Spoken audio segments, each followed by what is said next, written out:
Heather, your story of yesterday, I think, really sort of changed the thinking here. For those who didn't see it, and it could involve an easier path for Notre Dame and everybody else to get into the college football playoff. Again, for those who didn't see it, what is the latest?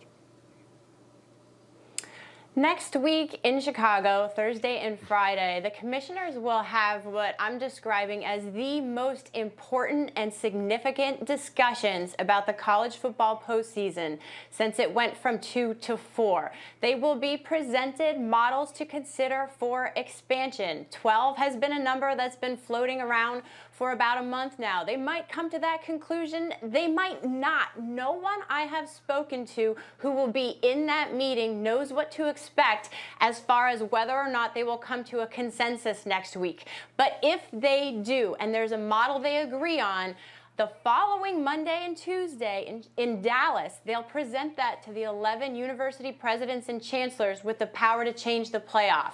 At that meeting in Dallas, they can give them the green light, go figure out how to do this and when you can do it. And then in September, this might start to become more of a reality. This is all of a sudden becoming very real when we're talking about playoff expansion, and it's quickly snowballing. The possibility of significant change in college football. And again, Paul Finebaum, if indeed there is a morning that you come on the show, at the morning after Heather Dinich reports, the college football playoff has officially expanded from 4 to 12 teams. Paul, what will you say? Well, I'm still shocked, Greeny, when I heard the story the other day. I mean, you have to remember, the people that run college football are still using flip phones. They haven't heard about the iPhone 1 or 12 or 15. And the idea that these people who have been steadfastly defending the 4 as if there's no other possibilities suddenly go to 12 is one of the biggest shocks in the history of college sports. And I think they're going to do it. I think they're tired of fighting the status quo. They know what everyone is saying. They can't really give you a justification why they would go from 4 to 12, but they're going to do it because there's a lot of money at stake, and it's time to change the narrative of college football. Booger, as one who was a great college football player in your day and has covered the sport for us forever, what is your perspective? What would you say if they decide to go from 4 to 12? Well, I think they were doing the wrong thing, Greeny. And, you know, for everyone who says we need to go from 4 to 8 to 12, I would just ask one question: why?